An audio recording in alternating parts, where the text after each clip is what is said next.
Urdu cover के मुअज़्ज़िज़ दोस्तों, मैं हूं माजिद मलिक और आप तमाम देखने और सुनने वालों को अस्सलाम वालेकुम। नाज़रीन ग्रामी, बस पहाड़ी इलाके से गुजर रही थी। अचानक बिजली चमकी, बस के करीब आई और वापस चली गई। बस आगे बढ़ती रही। आध घंटे बाद बिजली दोबारा आई, बस के पिछले हिस्से की तरफ लपकी, लेकिन वापस चली गई। बस आगे बढ़ती रही। बिजली एक बार फिर आई और वो इस बार दाईं साइड पर हमला आवर हुई, लेकिन तीसरी बार भी वापस लौट गई।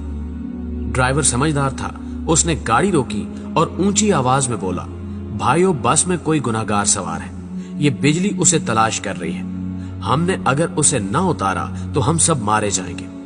बस में सरासीमगी फैल गई और तमाम मुसाफिर एक दूसरे को शक की नजरों से देखने लगे। ड्राइवर ने मशवरा दिया, सामने पहाड़ के नीचे दरख्त है, हम तमाम एक एक करके उतरते हैं और उस दरख्त के नीचे खड़े हो जाते हैं। हम में से जो गुनाहगार होगा, बिजली उस पर गिर जाएगी और बाकी लोग बच जाएंगे। ये तजवीज काबिले अमल थी। तमाम मुसाफिरों ने इत्तेफाक किया। ड्राइवर सबसे पहले उतरा और दौड़कर दरख्त के नीचे खड़ा हो गया। बिजली आसमान पर चमकती रही, लेकिन वो ड्राइवर की तरफ नहीं आई। वो बस में वापस चला गया। दूसरा मुसाफिर उतरा और दरख्त के नीचे खड़ा हो गया। बिजली ने उसकी तरफ भी तवज्जो नहीं दी। तीसरा मुसाफिर भी साफ बच गया। यूं मुसाफिर आते रहे, दरख्त के नीचे खड़े होते रहे और वापस जाते रहे, यहां तक कि सिर्फ एक मुसाफिर बच गया। ये गंदा मजहूल सा मुसाफिर था। कंडक्टर ने उसे तरस खाकर बस में सवार कर लिया था। मुसाफिरों ने उसे बुरा भला कहना शुरू कर दिया। लोगों का कहना था कि हम तुम्हारी वजह से मौत के मुंह पर बैठे हैं, तुम फौरन बस से उतर जाओ। वो उससे उन गुनाहों की तफसील भी पूछ रहे थे जिनकी वजह से एक अजियतनाक मौत उसकी मुंतजिर थी। वो मुसाफिर उतरने के लिए तैयार नहीं था, लेकिन लोग उसे हर कीमत पर बस से उतारना चाहते थे। मुसाफिरों ने पहले उसे बुरा भला कहकर उतरने का हुक्म दिया, फिर उसे प्यार से समझाया और आखिर में घसीट कर उतारने लगे। वो कभी किसी सीट की पुष्ट पकड़ लेता था, कभी किसी राड के साथ लिपट जाता और कभी दरवाजे को जप्फा मार लेता, लेकिन लोग बाज ना आए। उन्होंने उसे जबरदस्ती घसीट कर उतार दिया। ड्राइवर ने बस चला दी। बस जो ही गुनाहगार से चंद मीटर आगे गई, धाड़ की आवाज आई, बिजली बस पर गिरी और तमाम मुसाफिर चंद लम्हों में जलकर भस्म हो गए। वो गुनहगार मुसाफिर 2 घंटों से मुसाफिरों की जान बचा रहा था। नाज़रीन ग्रामी, मुझे किसी साहब ने एक दिलचस्प वाकया सुनाया। वो तुर्की के रास्ते यूनान जाना चाहते थे। एजेंट उन्हें तुर्की ले गया। ये अजमेर शहर से दूसरे लोगों के साथ बर्फबारी का इंतजार करने लगे। सर्दियां यूरोप में दाखिले का बेहतरीन वक्त होता था। बर्फ की वजह से सिक्योरिटी एहलकार मोर्चों में दुबक जाते थे। बॉर्डर पर गश्त रुक जाता था और एजेंट लोगों को कश्तियों में सवार करते थे और उन्हें यूनान के किसी साहिल पर उतार देते थे। ये एजेंटों की आम प्रैक्टिस थी। उन साहब ने बताया कि हम तुर्की में एजेंट के डेरे पर पड़े थे। हमारे साथ गुजरांवाला का एक गंदा सा लड़का था। वो नहाता भी नहीं था और दांत भी साफ नहीं करता था। उससे खौफनाक बू आती थी। तमाम लोग उससे परहेज करते थे। हम लोग दिसंबर में कश्ती में सवार हुए। हम में से कोई शख्स उस लड़के को साथ नहीं ले जाना चाहता था। हमने उसे रोकने की कोशिश की, लेकिन वो रोना शुरू हो गया। एजेंट के पास वक्त कम था, चुनांचे उसने उसे ठुड्डा मारकर कश्ती में फेंक दिया। कश्ती जब यूनान की हदूद में दाखिल हुई तो कोस्ट गार्ड एक्टिव थे। यूनान को शायद हमारी कश्ती की मुखबरी हो गई थी। एजेंट ने मुख्तलिफ रास्तों से यूनान में दाखिल होने की कोशिश की, मगर हर रास्ते पर कोस्ट गार्ड थे। इस दौरान उस लड़के की तबीयत खराब हो गई। वो उल्टियां करने लगा। हमने एजेंट से एहतजाज शुरू कर दिया। एजेंट टेंशन में था, उसे गुस्सा आ गया। उसने 2 लड़कों की मदद ली और उसे उठाकर यख पानी में फेंक दिया।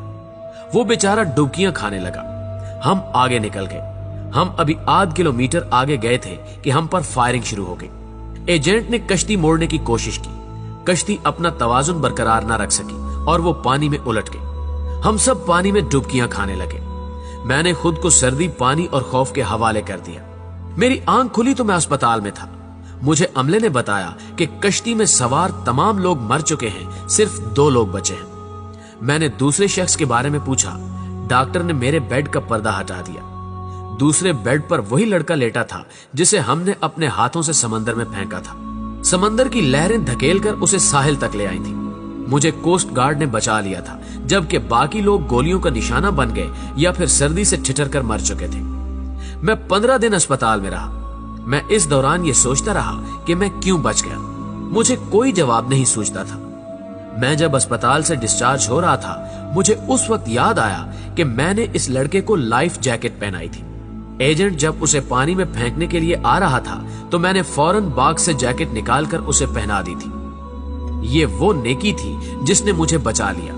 मुझे जो ही ये नेकी याद आई, मुझे 6 माह का वो सारा जमाना याद आ गया जो हमने उस लड़के के साथ गुजारा था।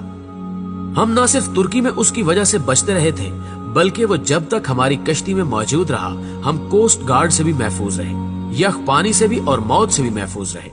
हमने जो ही उसे कश्ती से धक्का दिया, मौत ने हम पर अटैक कर दिया। मैंने पुलिस से दरखास्त की कि मैं अपने साथी से मिलना चाहता हूँ। पुलिस एहलकारों ने बताया कि वो पुलिस वैन में तुम्हारा इंतजार कर रहा है। मैं गाड़ी में सवार हुआ और जाते ही उसे गले लगा लिया। मुझे उस वक्त उसके जिस्म से किसी किस्म की बू नहीं आ रही थी। मुझे मालूम हुआ कि मेरे साथियों को उसके जिस्म से अपनी मौत की बू आती थी। ये उन लोगों की मौत थी जो उन्हें उससे अलग करना चाहती थी, और जो ही अलग हुए सब के सब मौत की आगोश में चले गए। नाज़रीन गिरामी, मेरे एक बुजुर्ग दोस्त जवानी में अरबपति थे, लेकिन उनकी जिंदगी का आखिरी हिस्सा उसरत में गुजरा। मुझे उन्होंने एक दिन अपनी कहानी सुनाई। उन्होंने बताया कि मेरे वालिद मिल में काम करते थे, गुजारा मुश्किल से होता था। उनका एक कजन माजूर था। कजन के वालिदैन फौत हो गए, उसके आगे पीछे कोई नहीं रहा। मेरे वालिद को तरस आ गया और वो उसे अपने घर ले आए। हम 5 बहन भाई थे, घर में गुर्बत थी और ऊपर से एक माजूर बच्चा सर पर आ गया। वालदा को वो अच्छे नहीं लगते थे, वो सारा दिन उन्हें कोसती रहती थी।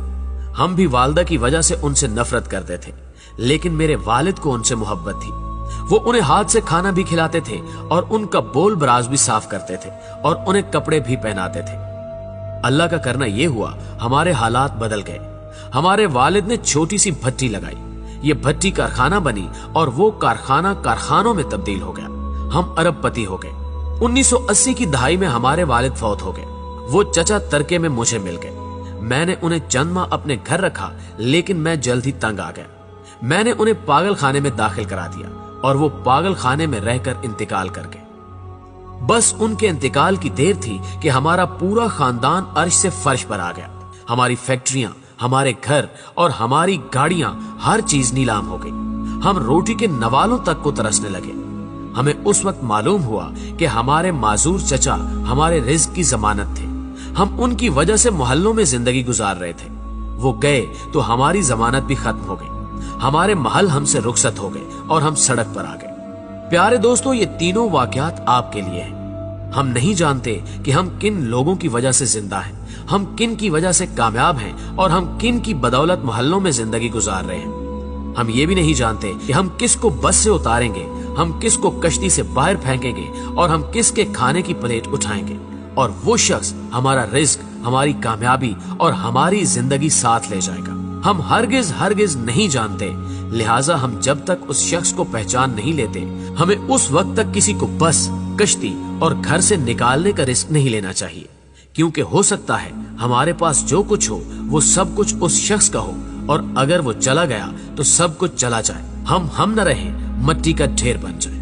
प्यारे दोस्तों, हमेशा की तरह मुझे उम्मीद है कि आज की ये वीडियो ना सिर्फ आपको पसंद आई होगी, बल्कि आपके इल्म में खातिर खा इजाफे का बायस भी बनी होगी। अगर आज भी आप इस वीडियो में की गई बातों से इत्तेफाक करते हैं तो इस वीडियो को लाइक करते हुए अपने दीगर दोस्तों के साथ फेसबुक और व्हाट्सएप पर जरूर शेयर कीजिएगा। न्यूज चैनल पर नए आने वाले दोस्तों से गुजारिश है, अगर उन्होंने अभी तक हमारा चैनल सब्सक्राइब नहीं किया तो इसको सब्सक्राइब करते हुए साथ मौजूद घंटी के बटन को भी दबा दें, ताकि हर नई आने वाली वीडियो की नोटिफिकेशन आप तक बाकायदगी के साथ पहुंचती रहे। दोस्तों, आज की वीडियो में बस इतना ही। जल्दी हाजिर होते हैं एक नई मालूमाती, इल्मी और इंटरेस्टिंग वीडियो के साथ। तब तक के लिए अपना ढेर सारा ख्याल रखिएगा। अल्लाह हाफिज।